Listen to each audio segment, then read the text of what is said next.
Welcome to Board Game Binge, the place where we bring you bite-sized, bingeable board game content from across the industry.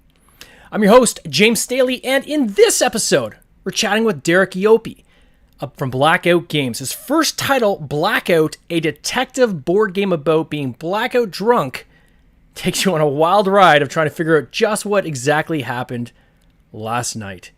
Derek, welcome to the binge. How are you doing? Hey, James. Thank you so much for having me on. I'm doing just fine and dandy. How are you doing? Oh, I'm doing great. It is awesome to have you on the podcast. We actually met just recently at Fan Expo here in Toronto, which is kind of like our version of Comic-Con, right? Yeah, thank you for coming by our booth. It was our first time at Fan Expo, and like you said, this is my first time publishing a board game. And I'm super excited to be on the binge. That's great. And how'd the show go for you? Did you guys have a lot of fun? Was it a busy weekend for you, or? Yeah, I think that I did a lot of preparation online for the show, preparing that, this is your first board game. It's probably not going to go so well on Kickstarter. It's a very competitive category. Yeah. But we were lucky enough to be 100% funded on our second day at the show, before even the busiest day on the Saturday. And leaving the expo, we were about 150% funded on Kickstarter. So pretty ecstatic with the opportunities that came out of the show and everybody that I met there. Yeah, that's pretty amazing. It's pretty smart too, right? Because the traffic in that show is insane. The area you were in, I remember walking through there. There's certain aisles you couldn't even move, right? Like it was just rammed with people. So I'm sure just having the foot traffic alone and being able to, do the pitch, right? Do the elevator pitch, like one-on-one with people. Man, that's what a great way to kind of approach your Kickstarter first, especially your first Kickstarter. Yeah, it's been a wild ride. I mean, I'm very grateful for the support of a lot of the fans that I met at Fan Expo, a lot of the friends that I've been developing and playtesting the game with for the better part of a year. It's been an ongoing project since January of this year. That's amazing. Now, I was reading in your bio that your background is in the Suncayr industry or something like that. Like you were a big executive at a Suncayr company. What was that all about? Yeah, so I have a degree in engineering, similar to Ryan, who you had on from Trailblazer. I come from the same background, actually, of materials engineering and chemistry. I'm not sure if there's like a reason why all of us chemists want to create board games. Maybe the quacks of Quedlinburg guys are also chemists. They probably are. But I come from a degree in engineering. And in 2014, some of my friends and I stumbled upon a piece of research around color changing inks. And so what can we use this for? And we said, hey, I wonder if we can make a sticker that changes color when you need to reapply sunscreen. And after applying to a few pitch competitions and a few awards, it was very clear that this is a product that people wanted. In our first year of being an active company, we had over 1.5 billion impressions online and globally, and we're on TV in every single country in the world. So for 7 years after I graduated university, I ran a company called Suncayr that made stickers that change color when you need to reapply sunscreen. That's awesome. And you guys actually applied for a patent on that, I think, as well, didn't you? Correct. Yeah. So in the first few years, we were doing a lot of the lab and engineering work. I moved to Australia for 2 years to do clinical trials. Yeah. So I became a clinical trial operator. And then I moved after the clinical trial. It was worth patenting. So we filed our patent. And I moved to the United States and lived in San Diego for 2 years as we ramped up our sales and got the product into places like CVS and Walmart, 40 other retail chains in 9 countries, and our company was acquired in 2020. Wow, congratulations. Thank you. Yeah, the COVID pandemic was certainly a wild ride in the Suncayr industry. Oh yeah, it was great. Probably great for the board gaming industry because everyone's got to sit home and play. But when we were, my first company was all about going outside. Now, did you guys get around in the sun? Was that an acquisition just before COVID hit, or were you after COVID hit is when you got acquired? It was after the first summer of COVID. Okay. With our customers, we were looking at how we can basically consolidate power because the whole entire outdoor industry was suffering. Everyone told us to stay indoors. Yeah. You're not supposed to travel. And one of our customers made us an offer to acquire. And we saw it as a great way to consolidate our power and take 2 small brands and build them into one bigger, stronger brand. That's crazy. And since then, the product has been doing really well. On TikTok, it's gone viral a number of times. this year, and our following has quadrupled in 2022. So Or can't say our, I guess. The invention that I made, sold, and no longer work for has been quadrupling. But it's a really great thing to see. I think as anyone who creates a product, you want a lot of people to use it because that's how you know that you're making people's lives better. yeah, and it's a cool feeling too. And I mean, this is a great parallel to the board game industry, right? Is to see people playing something you've created is just such a cool feeling, right? So I can see some parallel. What have you been doing for the past like 2 years? So that was 2 years ago. So have you just, I guess, taken kind of a pause or focus 100% on the board game industry, or kind of what's been the path? Yeah, so since then, I actually go on to support entrepreneurs. I work for a company called Entrepreneur First, where we pay people to quit their jobs so they can start their own companies. So I've been watching a number of people start their own businesses over the last year. Like they are mostly tech startups. Wow. Both in the software, hardware, biotech space. And as an investor, I cut $125,000 checks into their companies. And over COVID, I think, like, you know, as COVID was winding up in, I would say it was around Christmas of 2021, right? When we all were supposed to, we all thought that we could have Christmas with our families. And then we're told, hey, this is probably not a safe thing to do. That's when I had all this free time and all this vacation booked off. And I said, you know what? I'm going to take some of my passion for board gaming and actually make a board game. That's crazy. So this has been something that I do on the side in my spare time after work on weekends for the last 9 months. And where did the idea for Blackout come from? And let me just preface this with, you have Blackout spelled black and then OOT. So I was kind of playing off the Canadian accent of, you know, classically people saying the oot and a boot, right? Of out and about. I'm sure that just sounded exactly the same to people who are listening, but you know, as a Canadian, you got that kind of Blackoot. So as Blackoot is how I guess they pronounce it, or from my perspective, because I have the Canadian accent, is Blackout. But where did this whole idea of the game come from? The idea of the game came from playing a lot of Sherlock Holmes Consulting Detective. I'm not sure, James, if you've had the time to play that game before. No. So Sherlock Holmes Consulting Detective is a mystery game where after reading some text in a paragraph, you play as an assistant to Sherlock Holmes and Dr. Watson. And you walk around London in like the late 1890s solving murder mysteries. And it was a game that I played with my partner's family. And what I really loved about that game is that even over COVID, when we had to play on Zoom, it was a game that worked just as well over video call as it did in person. Yeah. Because there were no components. It was all story driven. And eventually we just ran out of mysteries. And I was like, well, I wish there were more games that were out there that were like this. Why don't I come make my own? So Blackout, or Blackoot, is my love letter to the mystery gaming genre, primarily Sherlock Holmes Consulting Detective, but it also takes an inspiration from other mystery games like Phoenix Wright Ace Attorney, being a video game, as well as classic tabletop gaming like D&D, which I also got heavily into over the pandemic, like I think a lot of people did. Yeah. And escape rooms, where over the pandemic, friends of mine bought at a board game cafe and turned it into an escape room board game cafe. Oh, that's cool. So it takes all these things that I love doing already and puts it together in one place. Whereabouts in Canada are you based out of? Are you like in the Toronto area, or? Yeah, downtown Toronto. Oh, wow. Behind me, although people can't see it, is the CN Tower. Oh, but sweet. yes, I am downtown Toronto. And I think that the life in Canada inspired a lot of the Canadian themes in Blackouts. I think so.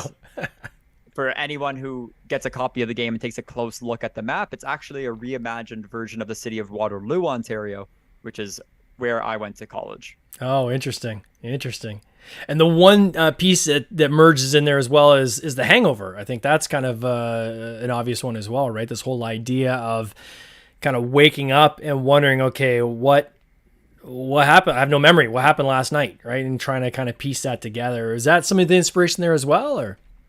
So I don't condone getting blackout drunk. I don't condone binge drinking, but it is a really funny premise. Like it's hilarious. Yeah. The movie is a lot of fun. And when I was thinking of mystery games, I think one thing that got maybe repetitive or boring after you've played all 40 Sherlock Holmes mysteries that are out there is, it's consistently about murders. Mm-hmm. And I think most crime games play in this genre of solving a crime or solving a murder of some kind or figuring out who the bad guy is. Yeah. Getting blackout drunk, although very not good for yourself, it's like a temporary amnesia where you actually don't know what happened. And it kind of paves the way for a lot more variety in otherwise a genre that is very what I would call stale, with the main premise for mysteries being murders and crimes.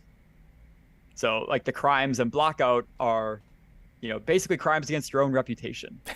They're just goofy, silly things that, we all have done or all wish we never remembered doing, that you get to relive, at least this time, where you're not the butt of the joke. Makes sense. One of the things I thought was really cool about this game, and I'm going to show it on the screen here in a second, is that you're taking this idea of having, you can do it in a digital format as well, but for lack of a better word, like a board or like a print and play, map. And then you're using your phone as a way of doing kind of the investigation as with your phone, right? And what I thought was really kind of clever, and correct me if I'm wrong as I'm going through any of this, but this is just my interpretation from what I've read up on this, is that your phone, the player basically downloads, I guess, the app or whatever the web thing is on their phone, and then that will mimic the character's phone in the game. And you're then going through that character's phone, their social network, their, like it's not Tinder, but like Tinder-like profile, things like that, to try to piece together these different things. Is that a fair description? Yeah, exactly. Yeah. So Blackout is a game with two components, right? At the board, simply enough, it is a board. It's a map of the town. And the other component is all on your phone. And I think hybrid games or games that are on your phone or mobile games in the realm of board gaming is a hot topic. It's a contentious issue, but it plays really thematically into the game where, we're dealing with a modern mystery setting. And I think after you've gotten blackout drunk, the first thing everybody wants to do is check out their phone. So I went and I built a web app that you can play. It plays in a browser, so it's not an app that you would find on the iOS or Android app store. It's just a link from our website, blackoot.com. And you get to load up in the browser the phone of this character and the story. And there's 15 different apps that you can play through on their phone, everything from their texts and their emails and their calendar and their bank account to their more of the fun social media content like their Facebook, their photos, their Tinder, and their other gossiping apps. So it's a fun way to use some of maybe the more modern detective skills that we've all learned in the 20th century, now that we have all access to the internet and social media, and actually applying those skills. And one of the things that I think you must experience as an avid board game lover, and I do as well, is I am always hesitant to teach people new games when the rules take forever to learn. Like I have War of the Ring. It's probably my favorite board game of all time. Yeah. That is a 50-page novel of errata and weird rules. And when you have the two people that I play it with, it's my favorite game, but it takes forever to teach. When a game like Blackout, we all know how to use our phones to text and send emails and scroll through Facebook. These are all skills we already know how to do. So the tutorial to get through the game is actually only about 5 minutes. Oh, that's awesome. And I find that when I do playtesting events at board game cafes, that people are active and already playing and they get it in the first few minutes. And I think that's really important.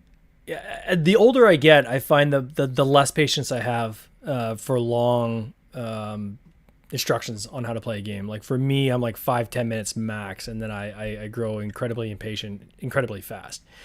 And I don't know if that's just a function of getting older, or in today's environment where we're so used to getting things in microseconds that, actually sitting down for like longer than 10 minutes to try to figure out how to play a game is daunting. I don't know what the answer is, but I know personally, most games that we even create with Tin Robot Games is, that's one of our tenets, is that the game has to be taught in 5 minutes or less.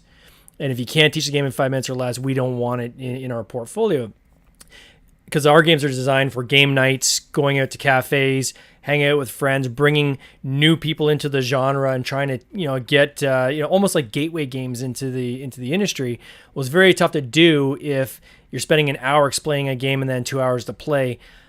You're getting the hardcore gamers at that point, right? So, it's cool and refreshing to hear that you've kind of gone that angle and said, hey, let's make this something that's very quick to explain, and then using things that are intuitive to people in terms of the mechanics. I think that's very clever. Yeah, thank you. Ultimately, I wanted to create games that people would just have fun playing. Although, I would say, my fun games, that I personally do mystery games when I play with friends or with a competitive board game group. I'm all about those Euro point counters, aggressive systems where they are 3-hour games. Yeah. But I think, as a board gamer, you want games you can play with. You want different games for different groups of people. Absolutely. And I wanted to create a game that I could play with my friends who are maybe not big into board games, but they'll do it. They'll have fun. Their attention spans are less, and I wanted to create a game they could play too. What's the play time for this? So from start to finish, how long does it take to play this first mystery? Yeah, so I think it depends on how many people you're playing with, because with all mystery games, there is a decent amount of narrative to go through, and more people, more eyes, more memory, more notes, up to a certain point. It's imagine going to an escape room where you bring 15 friends. It's just going to be chaos. Yeah. I recommend 4 players for Blackout. And when you play with 4 players, the mystery will probably take you between 2 and 2.5 hours. Gotcha. So it's kind of like a full board game night. Yeah. And the game can be played solo. And I have had people play it and complete it solo. And that will probably take you more like 3 hours to get through. And then, but what's nice about solo play, so I'll say one more thing, that's okay. Yeah. Is that the experience isn't really any different than playing with friends, besides less people to laugh along with.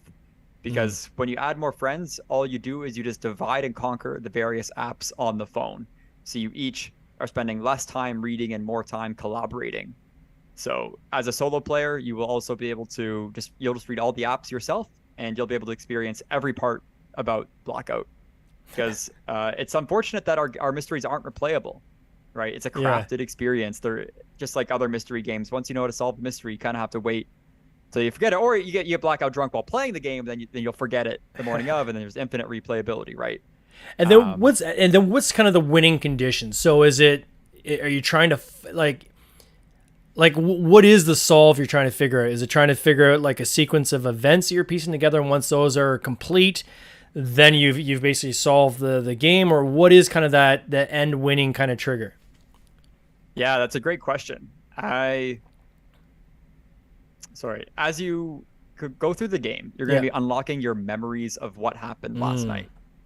The goal of the game is to piece together the timeline of events, which is basically recovering all of your drunken memories. Okay. There are 3 endings to Blackout. Oh, cool. So one ending is called the bad ending. Yeah. So the bad ending happens if you spend too long to solve the mystery. And by too long, I mean there is a visit counter, how many people that you go and interact with in town. You can meet up with your friends. You can go to various places that you think you might have been when you were blackout drunk. And going there will always reveal, doesn't matter where you go. I think that's different between other games. So it doesn't matter where you go, you'll always get some sort of paragraph that tells you what happened when you went there. And if you go to too many places, the hangover gets the best of you, you collapse, and you get the bad ending. Of which then you can just reset the game and keep going, but you do get a bad ending there. You get a normal ending, the base ending, if you find all the key spots that you were. So in the game, you get various objectives in addition to piecing together the timeline of events. Like in the first mystery, for example, you wake up and you're handcuffed to a steel briefcase. There's a retainer in your bed, and there's $3.50 in your pocket. And you've got to figure out how these all things tie together. That's cool. And if you solve the basic set of requirements from the objectives, you get the base ending. And then there's a true ending. If you solve all the mysteries, you figure out every single place you stopped at along the way, including some bonus objectives that you will unlock as you play through certain parts of the mystery. Not everything when you wake up about what happened. So, there is maybe some limited replayability. If you play with one group of friends and you don't get the true ending, you can play it a second time and try and solve all the clues you didn't get the first time. And then, so when you have multiple players, are they playing different characters, or you're all playing the same character? How does that work with the multiple players? It's going to depend on what mysteries we have. Like in the base game, you're all playing as the same character. But in future expansions of Blackout, which is what our Kickstarter is for, you will start to see that you're going to have an example where you're two players working together, where each of you has a different phone and you each are a different person. And we'll see how those dynamics play out as well. That's cool. Where, yeah, so you and a friend got blackout drunk and you both have to work together to figure out what happened. And then, I want to make sure this is clear for people that are, and we're going to put a link in the show notes, right? So anybody who wants to check out this page, I encourage them to do so. It's a very cool concept. And also put a link in the Facebook group that we have, Board Game Binge Podcast Facebook group. But when people are backing this game, and I think it's important what you just said, you're giving, like, people can play this game now, right? So they can play the base game now, is my understanding. And then Correct. And what this pledge is doing is is supporting you, right? So it's helping continue the development of this game, but it's also then give them access to the expansions. Is that correct? Exactly. Yeah. So the base mystery for Blackout is free and will always be free. And it's a way to experience the game and the writing and see if you like my game. You can print and play or do a digital play at home today. And our Kickstarter is for the expansion pack, which is going to add 2 new mysteries this fall.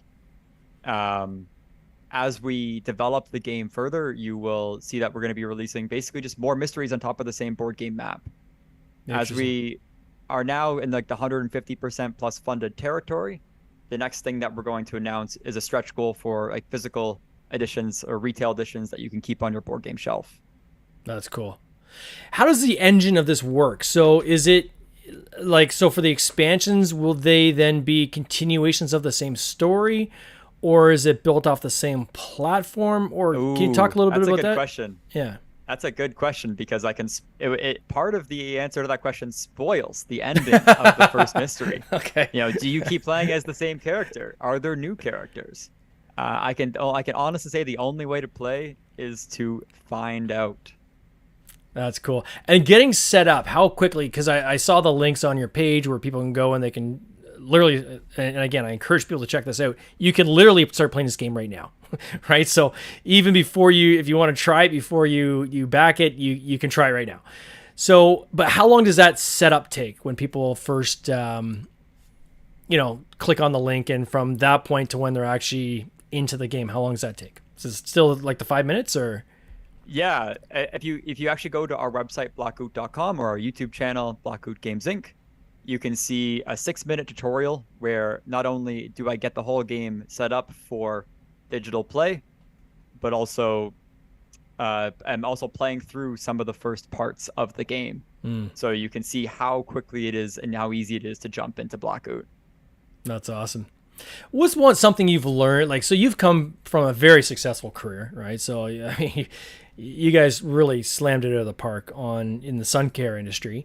Now coming into the board game industry, was there any key learnings that you had coming in that kind of surprised you at all, or like when I was starting my company, we were building stickers that tell you when to reapply sunscreen, right? This isn't a product that you search for. There's no product that's out there that's like it. And like when it comes to marketing and getting people to try your product out, it's a lot of explaining what you do and why people should search for it. And coming into the board game space, it's the complete opposite. There are 125,000 board games on Board Game Geek right now. Yeah. Instead of having a product that was unique of its kind, I am one of 125,000. Yeah. So I think I'm not sure, I can't say I've learned concretely much yet, but one of the first challenges that I am facing is being able to stand out among a bunch of games that are pretty great, Oh, yeah. There are some pretty great games out there. There are also some pretty mediocre ones. Yep. But it's learning how to stand out in a crowded field as opposed to stand alone in a field and get people to come hang out with me. It's certainly a great time to be in the industry, for sure. I mean, there's so much variety out there, and I always look forward to game night. We do this in a Newmarket, essentially, which you know about because you're close. Mm-hmm. And there's always somebody bringing a new game or a new Kickstarter that they just backed, and amongst the group, every single week we get to try something new, which is just awesome, especially as a publisher, right? Because you don't know what you don't know. And, if you want to get good at creating games, you got to play a lot of games, right? And you got to play a lot of variety. And then you'll start seeing some things that kind of, transcend across different types of games, and you can think of different mechanics you can try to combine and maybe retheme it with an idea you have. And, it's definitely so exciting. Where are you going from here? So you said you got 2 expansions, but as a board game company, and I always like to ask this of my guests who have something that's very specific like this is your long-term plan to stay in this lane, or are you guys going to widen that into other potential game genres and so forth and mechanics? That's a great question. With Blackout, I want to continue to expand the lore of Icy Basin, which is the first town that the mystery is set in. And if you actually go into the game, you'll see there is like a deep lore about the town. It's not just like a gray, bland landscape that you'll be popping into. I want to try and set other games inside of Icy Basin that aren't Blackout, that are related to the IP in this town. And after, let's say some time passes, we've released 10 mysteries, and everyone's sick and tired of replaying the game in Blackout. I'm going to be probably changing the premise of the game, but keeping the core mechanics the same, where it's a detective game through your phone and a map.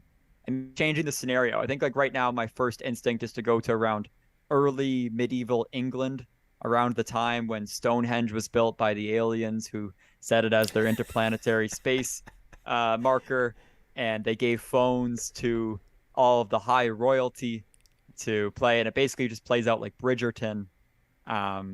That's where I want to see like the Blackout series go. And as far as like maybe my next completely different game, it's going to be modeled off of a social game that I played in college called Yeehaw. I'm not sure if you've ever heard of Yeehaw, James. Never heard of Yeehaw. And I went to Guelph, which wasn't too far from Waterloo. So Yeehaw is a game where you're not allowed to know the rules, but there are rules. Yes. I've played this. You stand in a circle and you yell Yeehaw, and then someone else, if they don't know what they're doing, you yell drink, or you lose or you suck at them. And as you play the game, you learn the rules. And I think like that premise of like I said, trying to narrow down like how fast can I get someone onboarded into a game that actually has lots of replayability and a deep lore to it. Like with Blackout, you're getting 2-hour board game nights with 5 minutes of rule time. I want to see if I can get it down to 0 minutes. I want to see if I can get it down to as long as where someone knows the rules. There is no setup. There is no game. There's no setup. There's no rules learning. You just get straight into playing. And I'm not sure what it's going to look like, but my goal is to get like you said, a Tin Robot, really fast onboarding. I have a similar aspiration on my end. Oh, that sounds awesome. Derek, for people that want to try out, again, I'm going to encourage people to try out this game, is Blackout. So again, this is me with my Canadian accent. So that's black and then OOT.com. I'm also going to put a link in the show notes so people can find it easily. Check out the Kickstarter campaign. If it's a concept that you find interesting and want to help support these guys and get the next iterations of this coming out in the phase 2 and 3 and 4, I encourage people to back the game. I wish you all the best in this coming year, and maybe we'll get you back on the podcast for the next iteration. Cheers, Thanks so much, James. All right, buddy. You take care, man. Cheers. This has been an episode of the Board Game Binge podcast, hosted by James Staley, produced by James Staley and Mike Bruner, with original music by Nick Smith. If you would like to watch these interviews live, simply subscribe to our YouTube channel, Board Game Binge, and you'll get access to live interviews, giveaways, and interesting board game content from across the industry. I can't wait for you to join us. See you next time.